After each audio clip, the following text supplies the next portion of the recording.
Guys, welcome back to the No Longer Afraid podcast. I am joined today by a special friend, Marina Magalyuk. Give it up. Thank you, Marina, for joining me. I'm so excited. I mean, look at this elegant, eloquent woman. And today we are in for a very special treat because we are talking about the fear of man. Let's go. Marina is like the perfect person to do this with because she has walked through a lot to be able to get where she is today and conquered, right? A lot of fear of man in your life. And I am excited. She is a wife, a mama to 5 children. How long have you been married? 17 years. 17 years married. And currently she is an entrepreneur and started a company called so weird. All Daughter. Well, it's new, but it's not new because when the Lord gives us something, puts it on the inside of us, we carry it for so long. And so today I'm excited, girl, to dive in to this conversation and just see what unfolds. I know that the fear of man is, it's a funny little topic because it can so often be covered up with some pretty good excuses, right? Yeah. of why we can't do certain things in our life. And I just have just loved having a front row seat to your life and just what you've walked through to get where you are today.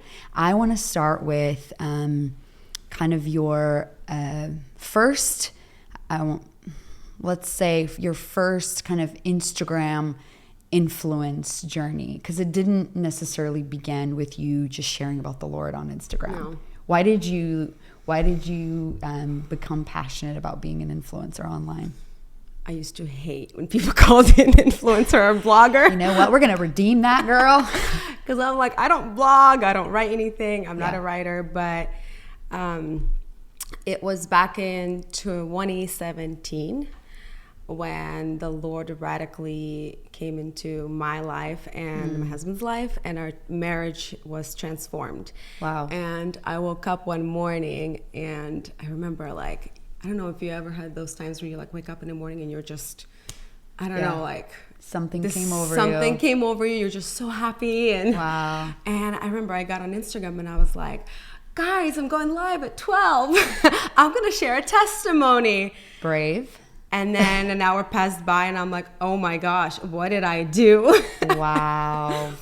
And because in our community, you don't really talk about things of your family. That kind of stays, it's just, I think it's like the culture. It's not just our community. It's something that we kind of grew up in. Like, hey, family is everything. You don't, bring out your mess to the whole world. And so for me to have Instagram from 2011, I believe, to 2017, people had an idea of me having this amazing life, amazing family, traveling, like, oh, she's got it all together, right? And then... Did your marriage look like it was all together on Instagram too? Oh, yeah. And that wasn't the case. It wasn't the case. And I think, as you know me, I'm a very social person. And so I think my, what's the word? Like, I get my drive from being around people. Yeah. And so when I would go, if something is bad at home, I don't, like, you don't read me in people because around people, that's when I'm like thriving and extrovert. Like I'm an extrovert. I mean, I loved it. So it looked like it was great, you know? And I think also growing up thinking like, I'm not going to talk a lot about my marriage testimony, but we do want to hear that because it can sidetrack and it can actually be the most powerful part about the podcast. So, going back, you got married really young. So maybe describe what the troubles were and why was it such a breakthrough? Why there was breakthrough in 2017? Oh my gosh, I hate narrowing it down because there's so much to the story. I got married dating 2 weeks only. Wow. And he wasn't a stranger. Obviously, like, I knew him, I knew about him, and it wasn't really good. That's the thing. But the unique part about my story is that when we got engaged, like I was attracted to him. I mean, I loved everything. I think one of the greatest things that I loved about him was that he was super generous. And to me, I was just like, I hate stingy people. Like, I just like, it's just so attractive, you know? Wow. And of course he was 6 years older. So when you're younger, you know, you don't really want to date boys. Wow. You want to date men, right? Somebody who knows what they want. And Alex was the kind of person that's like, if I like it, I get it, right? Like I go after it. And so he really pursued me, and I thought like, oh, I'm just gonna get this guy to the Lord, you know, like I'm gonna talk to him about the Lord because I've heard all these things, and then he asked me on a date. We're on the date, and on the second date, he just asked me to marry him, and I knew that he was gonna ask me to marry him. Wow. And the thing is, when you marry young like that, you're not really thinking. And I think that's why right now I'm so passionate talking to unmarried girls to just inspire them to kind of like have a time for themselves where they just explore who they are. Because if you asked me a couple of years ago, like, Marina, who are you? I didn't know what I would say. I didn't know what my hobbies were. I didn't know what I liked, what I didn't like. And so I feel like I didn't have the time to even like, I just wanted to get married. Like, oh, marriage, it's like so cool, you know, everybody's doing it. Wow. And so, but the backside of the story is that everyone was calling my parents, and it was kind of like, what are you doing? Did you not hear what kind of person he is? He doesn't have a good reputation. And my parents, for some reason, they just ignored it. And I don't know why. Like, it's still, now I know why. But back then, it didn't make sense because we've never had anybody he's from an Orthodox family. So we've never had anybody who comes from like a different background. And one of the sayings that my grandpa used to say is always marry from your congregation or even like your area, because you understand each other, you know, it just works. Like almost like if you're a Pentecostal, probably not a good idea to marry a Baptist. It's gonna kind of affect your marriage. Yeah. And so but for some reason my parents just like defended him, and they felt like it was the right thing to do. So everyone was against it. Everyone was saying you're crazy. And so when we got married and we had issues, and our issues were mainly the outlook on life, and we're both very strong personalities. Like, we don't back down. So I always said like, hey, it's either I go down your path or you go down mine. It's not gonna work where we're together. You're living a worldly life, and I'm living this like Christian life. It's not gonna work. And so obviously I knew I wasn't gonna go down that path. So it's like my way or the highway. But what did I want to say? So you're struggling in marriage. Yeah. And so I think, again, our struggle was just our personalities clashing. And then things like, I mean, we would argue over like music. Like, we get in a car, he turns in like Z100 used to be like a thing. And to me, it's just, and it's so funny because I didn't understand those things back then biblically, that it was the Holy Spirit like grieving.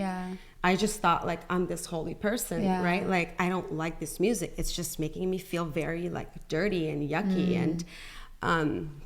And he would be like, oh, you're so holy. Like, why are you trying to be so holy? Like, it's just music, like, you know?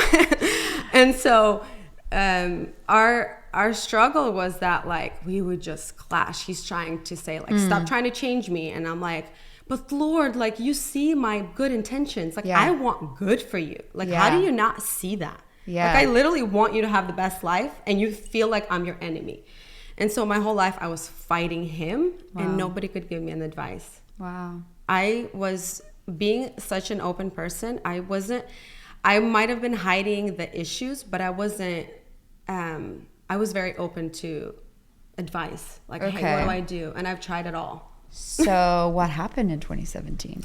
So in 2017, well, first of all, we left our church, our Slavic church. We started going to a American community church. And I knew that wasn't going to be it, just because it wasn't very spirit filled. It was good fundamentally. Yeah.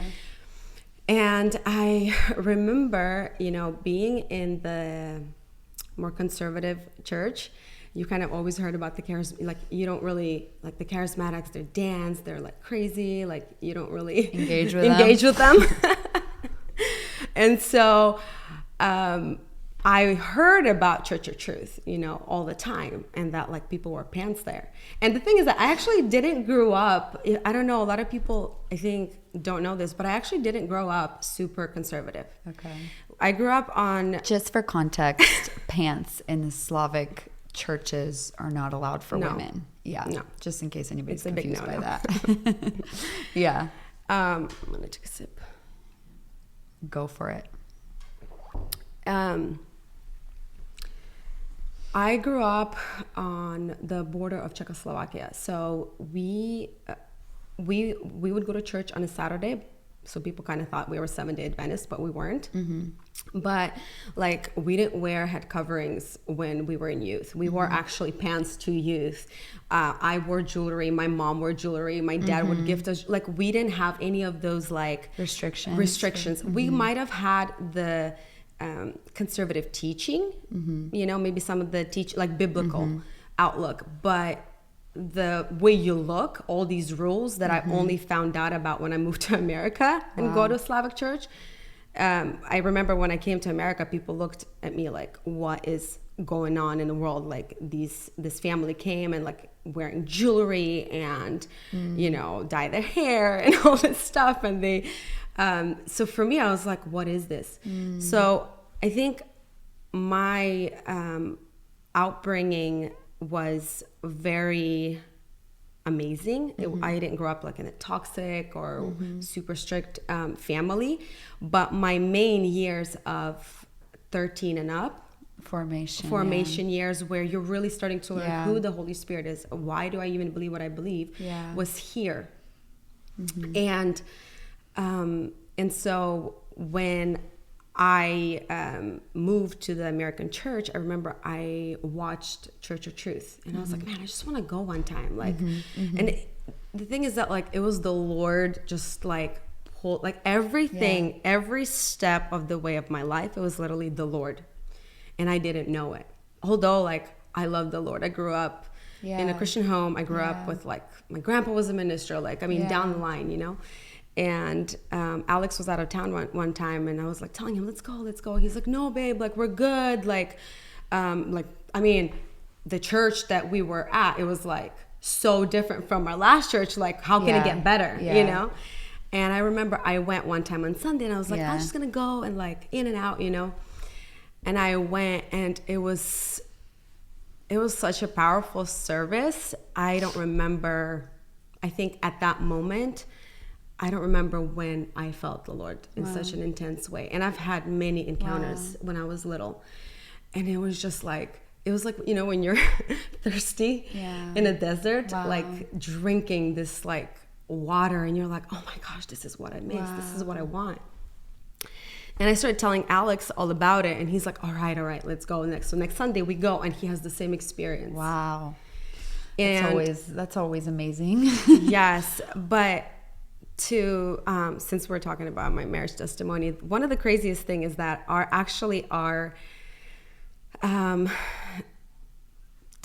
not testimony, but the things that started to really take place was in Europe. That's why Europe is something special to us, and we go there every anniversary.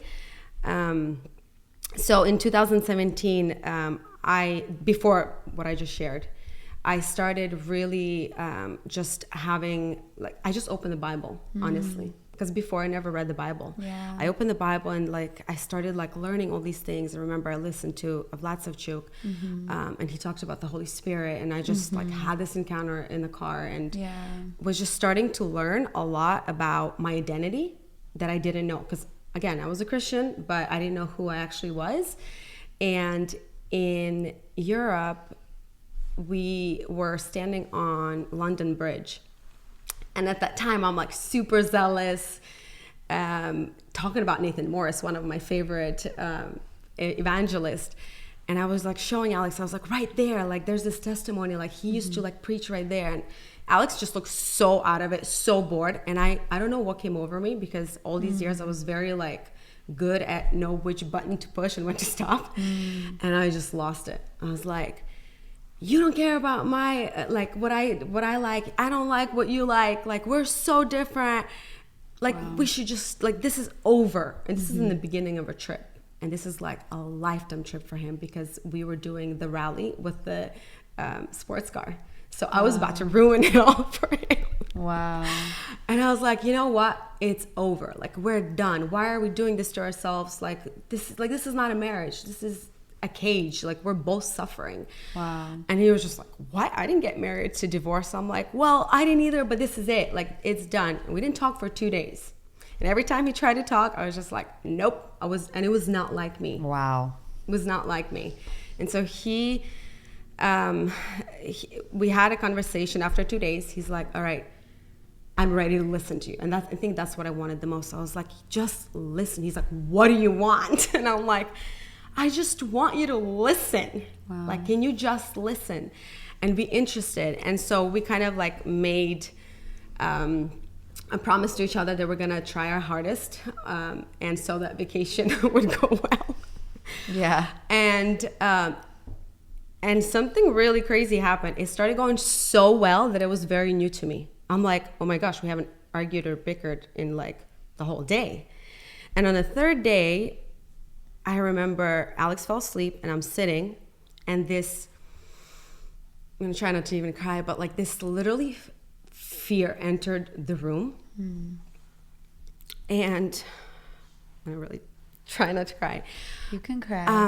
We like it was just so demonic. Podcast. It was so demonic. I felt it. It wasn't just like, and I didn't really have these kind of experiences before, but I felt the fear grip me like, you think this is going to last? Wow. And I just knew that I'm like, this is fake. This is just, he's just doing it like, so our vacation lasts, but it's not real. Wow. And I remember it was night there and day, or night here or day there. I remember, and I wanted to watch Church of Truth conference. It was Church of Truth conference, G40 conference, and I didn't know how to get on. And I remember I didn't know Natasha Zubanko then. I just like knew of her, but she posted it and I messaged her. I was like, hey, can I get a link? And she's like, okay, here we go. And then she's like, hey, by the way, when are you coming back? Because she saw I was on a vacation. And I told her when we're coming back, and she just writes me this prophetic message. Wow. And she starts saying, hey, when you get back on American soil, I literally still have it. She's like, you're going to get a new husband. He's going to completely change. He's going to become the leader that you've never thought he could be. And she just started like speaking everything against the things that I was fearing. And she didn't know anything. And she didn't know me. She didn't know, like, we look like the perfect couple in Europe, right? And I'm telling her, I'm like, oh my gosh, I'm literally sitting in my room right now, like gripped with fear that this is fake. This is not gonna, like, this is like, you think that this is actually gonna happen. Wow. And that's when I was like, no, I'm gonna fight. And I've had many prophetic words that you will see victory. So for me, I just stood on it. It was almost like every time I wanted to give up, the Lord's like, you're not giving up. Yeah. And so we enjoyed the vacation. We came back, and when we came back, Alex got invited to go to I think Tanzania or Africa trip or something, and that trip like changed his life. He came back, and then when they came back, the men started having men's prayers. And so he already started having like this, we started going to Church of Truth. We started having this fun foundational teaching of like, wow, all these like new things.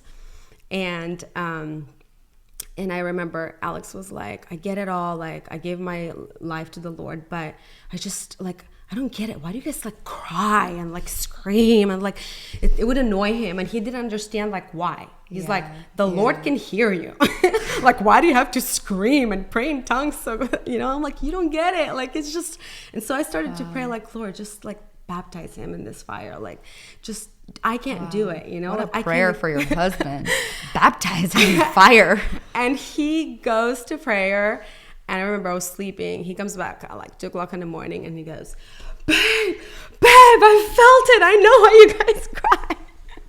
Wow. And so ever since then, that's when our journey began. Yeah. And months later, so it was like April, and then months later, that's when the Lord's like, go and share your testimony. Girl, I just feel like you're breathing hope into someone today that's watching.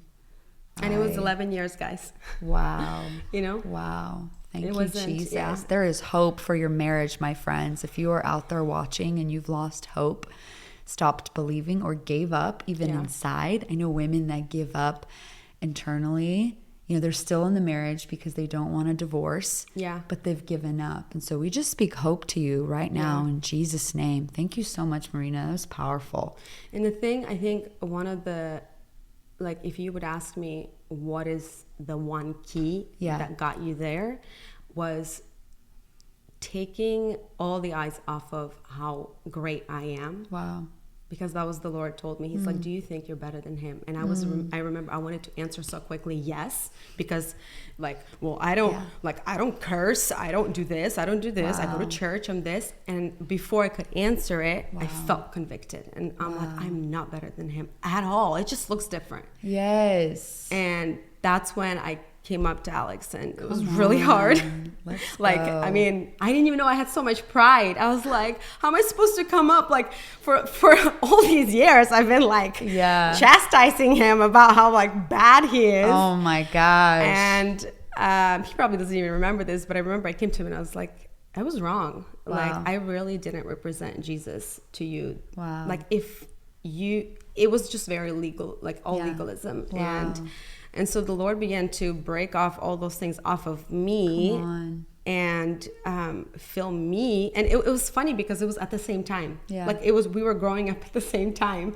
And I was learning so much from him because he didn't have the background that I had, all these like rules and thoughts about the Lord. Like, if he read, if one of you is sick, go lay the hands and he shall be healed. He would take it like literally, like, okay. And to me, I'm like, well, Gotta process it logically.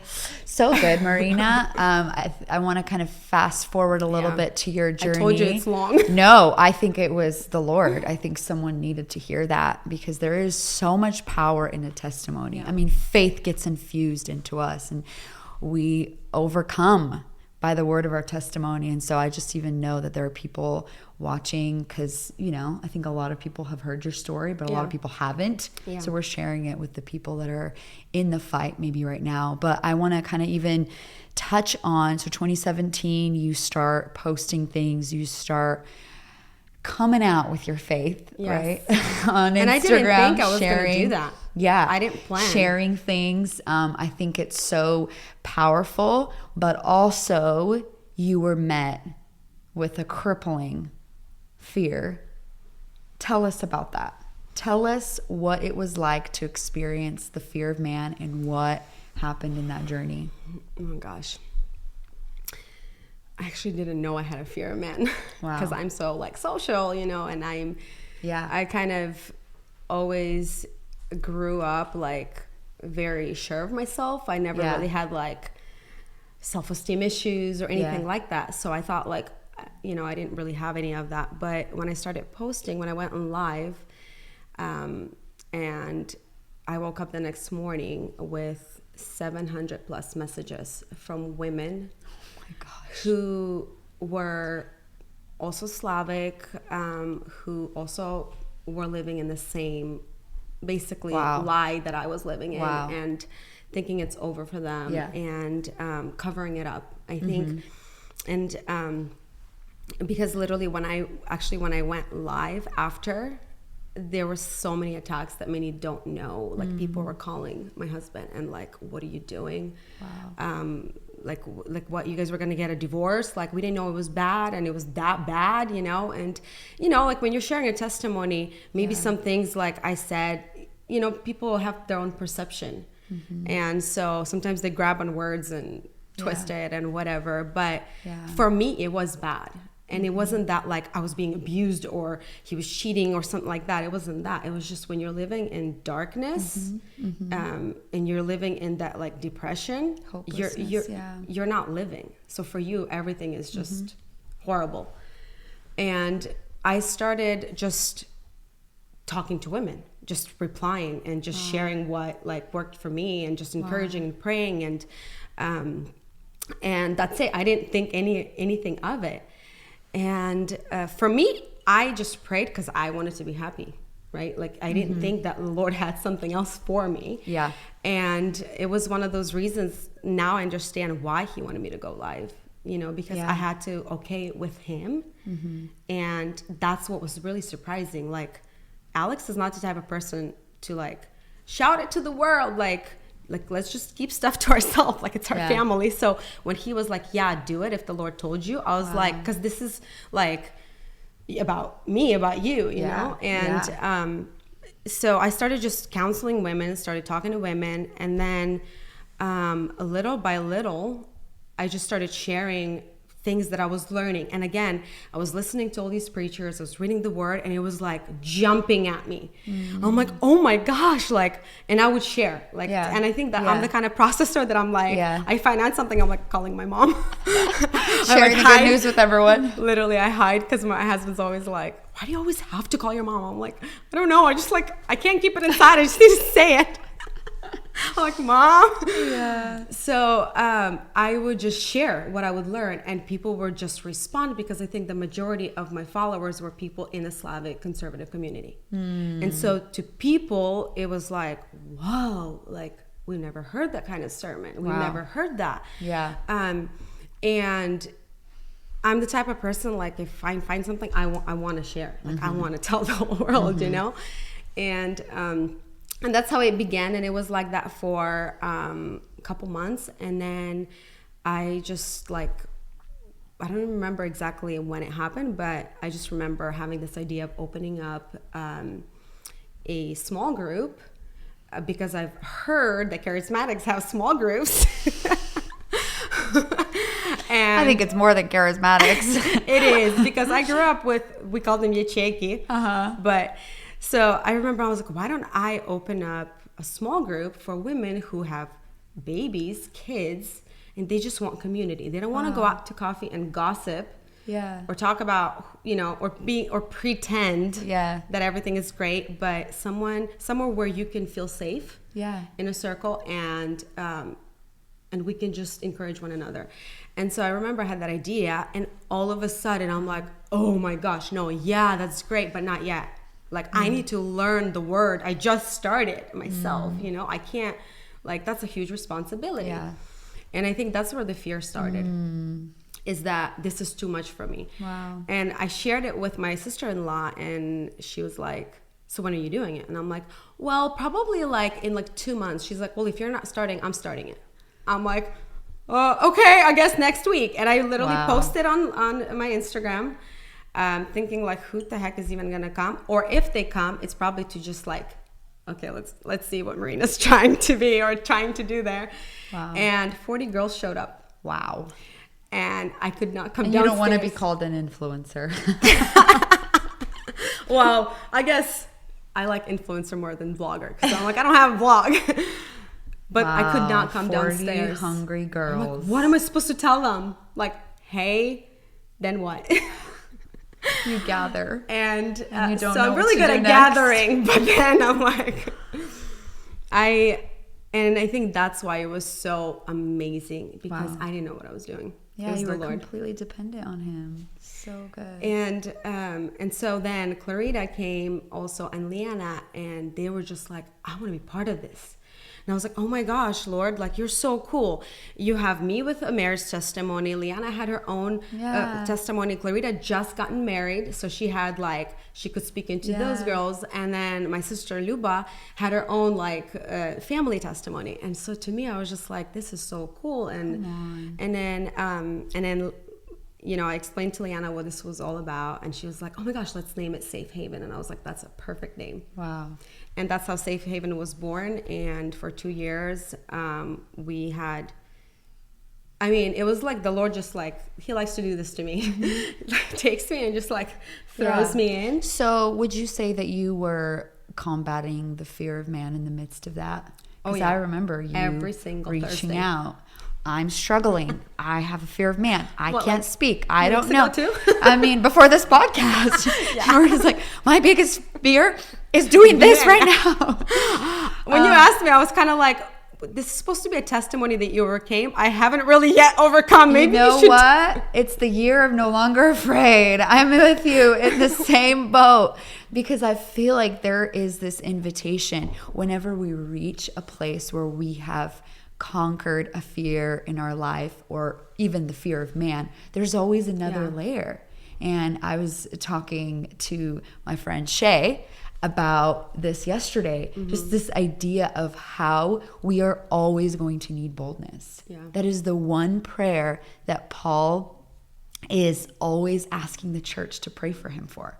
Pray that I may have boldness, not health, not security, not protection. He's saying, pray that I may have boldness. So every single day, there's an opportunity to be bold again. So imagine that. Imagine even everyone relates to this idea of the fear of man. Some of us may have boldness in certain areas, but there's still a process of the fear of man somehow manifesting in our life. And I think about this a lot. What would it look like to have a day without fear of man present? That would be amazing. What would be the conversations? Where can I get it? What would be the conversations I would have with people? What would I say to someone at the grocery store? You know? So I think, to me, I think it's so powerful, because the fear of the Lord will always trump the fear of man, and it eats up every lesser fear, because once the fear of God came into you, because this message was beyond you, you realize, man, God did this for me.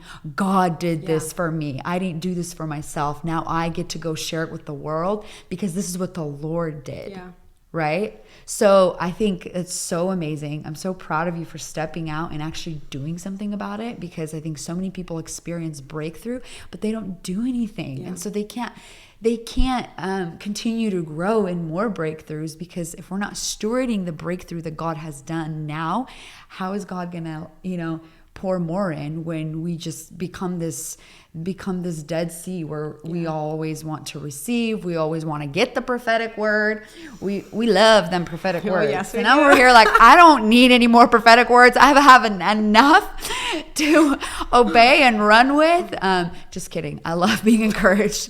But you know what I mean? If there's prophetic words for assignments, you better believe if it's the Lord that you're gonna buckle up and go on that ride. And so I guess this kind of leads me to All Daughter, a company that you started. I watched you wrestle with it for months and months and months, because you just couldn't you couldn't connect fashion and the Lord. You were like, no, this isn't allowed, this isn't God. But yet you are someone, Marina, that people look at and they're like, wow, I'm really inspired by her fashion, or I'm really inspired by, what she's wearing, or, who she is. And I think it's so much more about who you are. And I think even online, a lot of what you're sharing is the identity message behind what you wear. So talk about All Daughter, talk about, how you had the courage to finally step out and obey God in it. Well, I actually really, really hated when people commented on my fashion, which is so crazy, because I can't get rid of it. That's a distraction. Focus on the Lord. Literally. And the thing is that, like, I grew up in it. My mom loves fashion. Wow. I can't get rid of it. Like, no matter how much I try, I can't get rid of it. It's just in me. Yeah. But I really hated when that's what people would call out. Because it just felt like, is this it? Like that's all you see in me. Like it's shallow. It's so shallow. I thought it was so shallow. And there was one time when we were in Hawaii with my old church leadership, and we were driving in a car to the beach, and we decided to like encourage one another, and everyone had to call out something that they love. And like what they see in that person. And every single, it was like 9 people in that car, they all said the same thing. Oh, your fashion. Oh, just anything you put on looks great. And I'm like, like I'm smiling like, oh, thanks. And probably people are like, I wish I would have that kind of word. But to me, I was just kind of like, Lord, really? Like, this is it? This is all people see in me? And I almost wanted to like get rid of it and not draw that kind of attention. So, and now when I look back, for years, it was the Lord speaking. Like when people would say things like, if you ever open up a store, like I would totally shop, or you should come and do this in my closet, or you should come help me.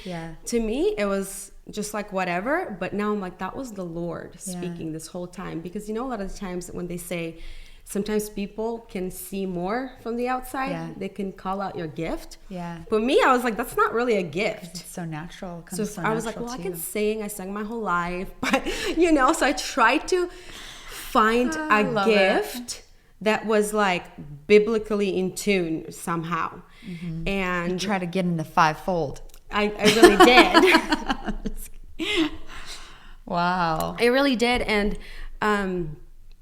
when try to remember what I was going to say.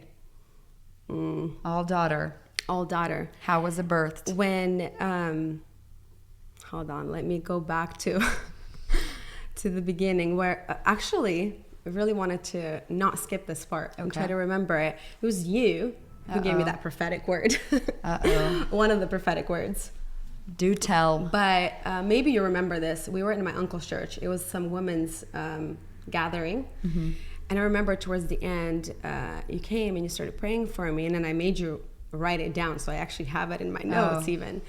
And you spoke, you said, stop trying to compare your journey to other people. And stop trying to like almost gain and learn from those, because that's not where I'm taking you. And I knew exactly what the Lord was saying, because again, like right when we came to the Lord, we somehow would get connected to all these like pastors and leaders and like, you know, big people that it was really good for us because we were learning so much.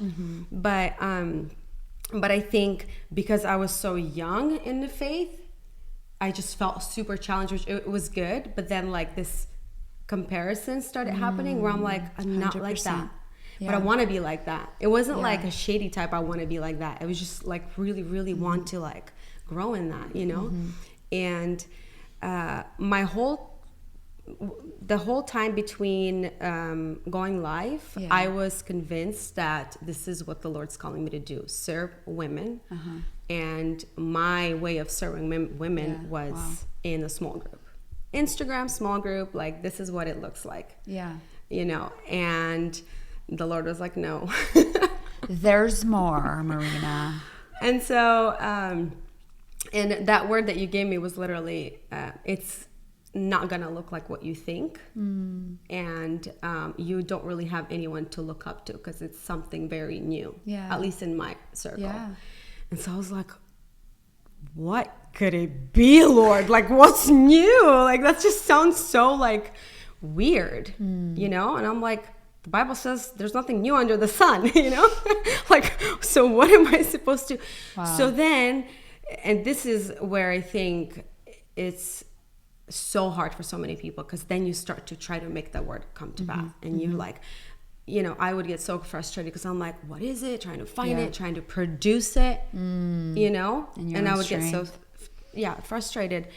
And after, and then also back to the other conference, you were there when you witnessed that crazy word that I had at Mila's church. You remember, right? I was like, that lady is so off. Like, what is she talking about? She talked about business. She talked about a multi-millionaire and reaching all these things. I'm like, I'm not even thinking about business. What is she talking about? Like, that word was not for me at all. And I'm supposed to like serve women, what business? I'm not a businessman. I'm not a businesswoman. And so I put that kind of like to the side. I'm like, it sounds cool, but no. Yeah. And so I think those 2 years were so hard. It was even harder than probably wrestling with my marriage. Wow. It was so hard because I felt like, who was it? Jacob that was wrestling with the Lord. Yeah. That's what it felt like. Because I didn't feel like I was wrestling with the enemy. It felt like I was wrestling the Lord. And in 2019, we went to Europe.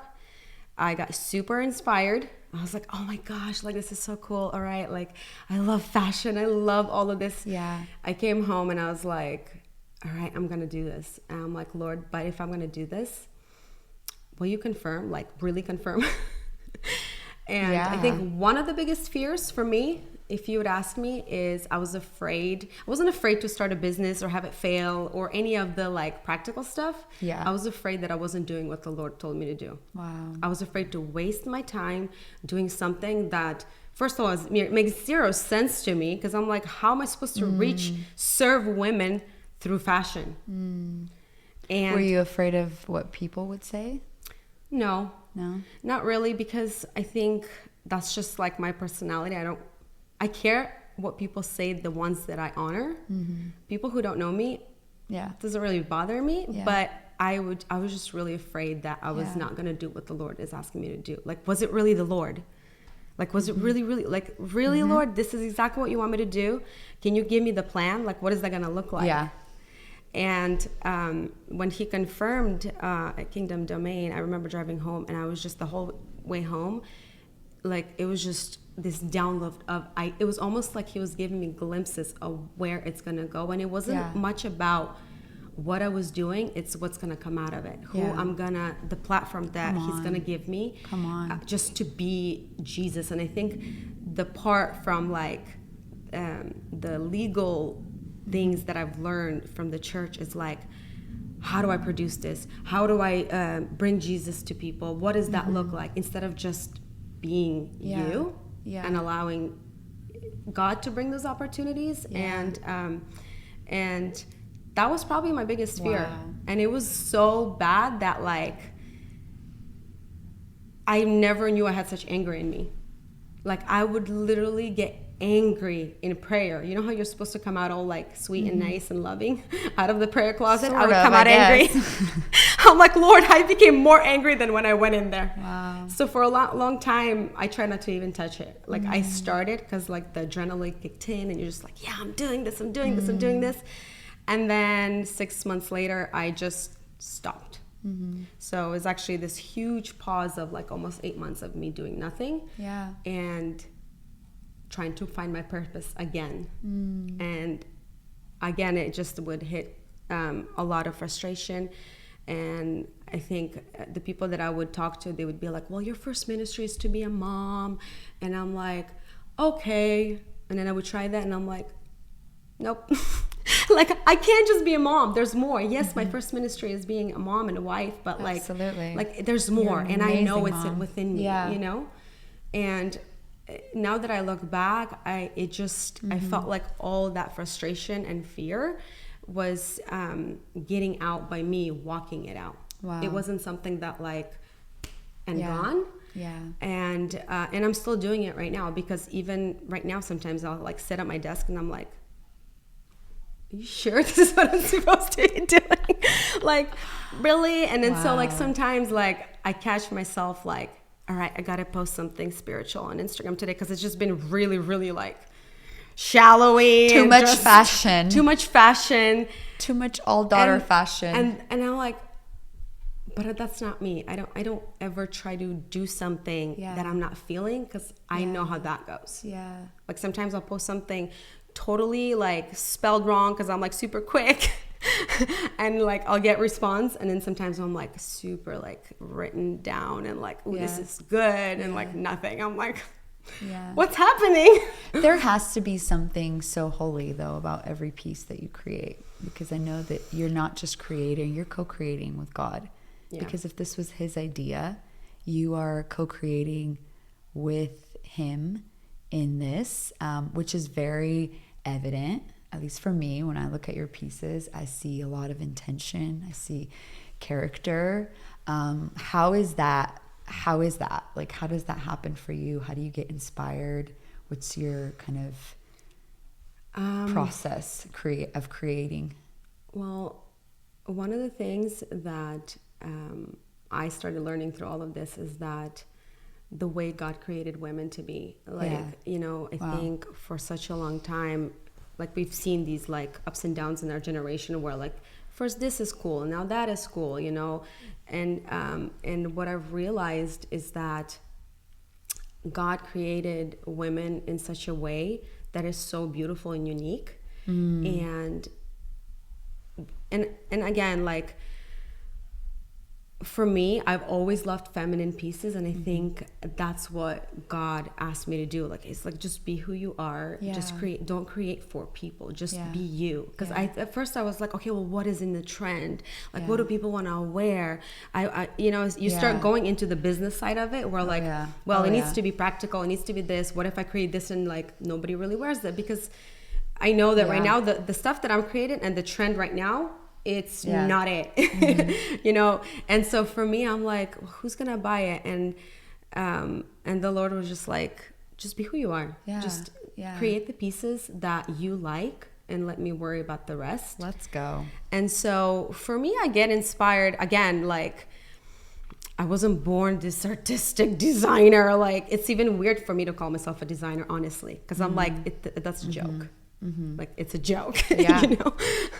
But I just I get inspired everywhere. Like, everywhere I go, I'm like, ooh, that's a really cute color, or like, that's a really cool button, and like, I notice all these things, and sometimes I'll just get an idea in my head, and sometimes it's just almost kind of like taking 20 pieces and creating one out of it. Like, I like this part from this piece, and I don't really like, this length. I would do it this length, and I just kind of like almost like put it together. That's and awesome. Then with the people in Ukraine, they'll give me their feedback. Like, I think this would look cool. Like, this will work. And so it's very different. Do you find yourself having to find new language for what you're doing with people that don't know the Lord? Because I know that a lot of your past ministry was in the church, but now fashion is not really a church ministry. You're in the world. How have you found that process for you? Like, what is it like talking to someone that doesn't know Jesus? It was such a struggle because I actually... As someone coming in inspired by the Holy Spirit to do this and completely obeying God. Yeah. For me, before this, when I would talk, I was like, oh, this is my niche. Like, I talk to the women that grew up Christian. Yeah. But might not know their identity. Like, I have all the language, all the words. I could like this is my thing, and I can use this my whole life. And I always thought, like, man, like, I really admire these people who are like evangelists and can speak to someone who's never heard about the Lord or heard and is just doesn't know the Lord. Yeah. Like, that's like, I'm like, that's just grace. That's something, that's a gift that I don't have. Yeah. And then I go here and I'm like, Lord, why is everything contradicting itself? It's like, what I'm not good at, that's what you called me to. Yeah. And so I remember I struggled with that because I tried to practice it. I'm like, okay, what would I say? And I'm like, I don't really know. Like, when people ask me, like, when was this idea born? And I'm like, I wish I had this like cute story. I was a little girl and I would always draw. Yeah. I'm like, I don't have that. And so it's literally as bold as the Lord told me. Absolutely. But it's kind of so good. Weird to say that. Yeah. But what I've learned is when I first had to meet the brand manager in Ukraine, and she kind of like asked me like, hey, what's up? Okay, tell me about your brand. Why did you start it? Why are you doing it? And I had no other way than just say it the way it was. I was like, hey, you know what? Totally. I might sound crazy, and maybe it might not make sense to you. I'm like, I believe in Jesus. I believe in God. I'm a Christian. Go. So the Lord told me. I know it sounds Let's crazy. And I'm the kind of amazing. person that I try to explain myself. I'm like, I really want you to get it. And that's another thing that the Lord has been teaching me, to just let it go. Kind of like, to me, the biggest example is Jesus speaking parables, right? When he was speaking parables, he didn't try to explain himself. Yes. And so when the disciples came to him, like, why are you doing this? Like, speaking their language. Yes. And to me, I'm like, Lord, I don't have to explain every detail. Like, I don't have to make sure they know exactly what I meant. Yeah. And so I think that's for me, it was just kind of like, be who you are, which is sometimes really hard for me, because I have this other idea of what I want to be and want to look like. But this brand is as much as about the other people as it is about me. It's about God growing me and teaching me. And same like with my marriage testimony, it wasn't just about me, even though he wanted to do that for me, but it's like, I'm going to do it through you too. Yeah, so that's it's like so to good, you and Marina. through you. And the fact that he can entrust you with that's so powerful. I think God's definitely given you a new lane to run in, and you are faithful to run in it however you know how. I kind of relate. I think the Lord, I've shared this maybe, but I went back and had to re-edit my book and find new language to some things that I was comfortably writing for the church. And the Lord's like, I want you to be able to hand this book to anybody on the street that, can relate to fear, because fear is such a universal topic.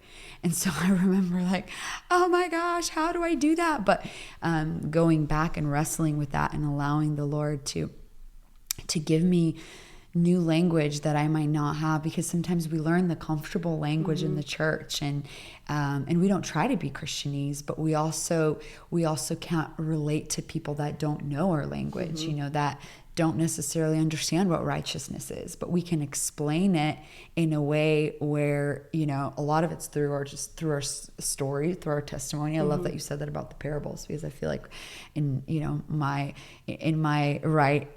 journey of writing my book, it was all stories and testimonies, and I just love stories. And I'm like, man, I was writing, I was telling someone this. I was writing my book for my husband because he doesn't really like to read. I'm the reader in the family, but if he starts reading something captivating, I know it'll get his attention. Yeah. So I'm like, how can I write in a way where the non-reader will read? And so I love that you're finding new language to a lane that you never saw yourself in, but you're obedient and faithful. And I just am so grateful that you're sharing that, because I believe that there are dreams that are in God's heart for us. Like, for example, I think fostering was one of those for us. We never dreamed about fostering. We were never, those people that are like, one day I'm going to adopt, or one day I'm going to foster. It's like, No, they never do. Yeah, that was not me though. That wasn't that person walking around with that dream. But ultimately that was God's dream. Yeah. And it was unto something. It was unto, maybe giving someone else courage to do the same, that is called to do that. So I just... Isn't it funny that God does that? Yeah, because you know but it's what? not your dream. He loves entrusting those who will say yes. Yeah. And so... It's actually funny, because that's what people tell me. Like, this was your dream. I'm like, no, it's the Lord's dream. Yeah. It was literally not my dream. I love fashion, but it wasn't something I dreamt. But that's why you get to do that, and God can breathe on that. Yeah. Okay, on to some controversial questions. Let's go. I saw this on your Instagram, I don't know, a little bit ago, and I thought it was so funny. Someone asked you, and I want to ask you, how do you defend a $600 piece? I thought it was kind of funny, but I wanted to ask you. I was like, wow, people are really looking at the prices, and you don't really have cheap pieces. You don't make cheap pieces. Explain why and the reason behind that. Well, from the spirit. Just kidding. No. But in all honesty, like, even from the spiritual, like, God's sacrifice wasn't cheap, right? And I think, like, us living in this time, we're so used to getting anything for a small amount of price. Yeah. That prime to our house. Exactly. You know, and one of the things that actually I learned was from Ola Mahmoudova. I remember when she came out with the 365 How to Respect Your Husband, she started selling it. And a lot of people had the same question to her, like, why are you selling it? Like, you don't sell these kind of stuff, you know? And she was kind of like, hey, actually, when you pay for something, you're actually going to do it. Yeah. If it's free, a lot of people download. I know I've downloaded a bunch of things I never read. Yeah. When you pay, truly. when you pay a price, same thing with Kingdom Domain, right? Yeah. It's not about your money. It's about what are you willing to pay the price for. And I think for me, the same thing, because I obviously wrestled with this because I wanted to make amazing pieces that I love, but also quality. It's not possible from the physical business standpoint. It's just not. Especially my pieces are made in Ukraine. It's not China prices. Many people don't know that, but especially now, Ukraine is really growing. There's so many brands in Ukraine. And so like a seamstress, it's like a big deal. Yeah. They're not on any corner. Yeah. Like brands are like stealing each other's seamstresses. Wow. So for me, number one, all of our fabrics are from Italy.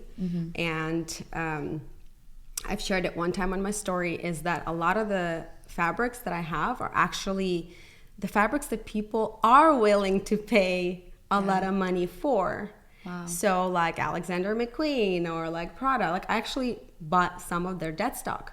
So they sell to the vendors that like their leftovers. Wow. So and it's funny because once you grow a brand, nobody thinks about spending a bunch of money for a Chanel, jacket because it's Chanel. So for me, I'm like, actually, like you're getting the Chanel for much cheaper. But the work, the cost, everything goes into it. It's not a lot of the things that I didn't even know. Yeah. I was like, oh my gosh, there's so much money coming out. I was like, I have to send this and this and this. I'm like, all I know is it's going out. Yeah. So for me, I do have this dream to actually do daughter by all daughter. So to create a couple pieces that are on the cheaper side. I just don't know how I'm going to do that because I want to keep the quality. Yeah. Wow. That's amazing. But I do want, because I don't want people to look at my brand and be like, oh, well, that's not really Christian. Like, what about, you know what I mean? And I know that that's obviously not the right thinking, but I want to be able to reach all, which to me, I'm like, Lord, I know that this is probably your idea anyways. So whatever that looks like, do it. So maybe it's in the future. Come on. That's amazing. Doing it with the Lord, girl. That's why you can confidently sell pieces that are created with so much work and effort. I love that you're doing that in Ukraine. That's so beautiful. What's your website? Alldaughter.com. Alldaughter.com. Check it out, you guys. I'm so proud of you, friend, of just watching you unfold in this and really seeing God move through your life in this. And I know that favor will come upon your obedience. So excited to see what the future holds. You guys, thank you so much for joining us today. Make sure to give Marina a follow, Marina Magalyuk. She's always sharing truths, nuggets. She loves the word, which, by the way, I love that about you. You love the word of God. And it is so it's so hard to find people these days that are in the word daily. And so you are someone that displays character because you are a woman of the word. And thank you so much for coming on. So are for you, joining by me. the way. Amen. I honestly, that. Like, I know this is, she's interviewing me, but you're one of those people that I really, really honor in my life, in all honesty. Like, I obviously know you're not perfect because you already said that. Like, oh, I have my own struggles. People see the outside, but and I've told you this before too. You're just someone that really inspires me to go through that fear. And I'm the kind of person that I'm very open and I'm straightforward. And I think that's why I gravitate towards you, because you're kind of like, Marina, get over yourself. That's and right. I need that. Like, I don't need little like, oh girl, it's okay. Like, I'm not the type of person. I know. You know what? My motto is do it afraid and be no longer afraid. Because Amen. that's the only way. So thank you so much for joining us, you guys. And as always, we'll see you next time.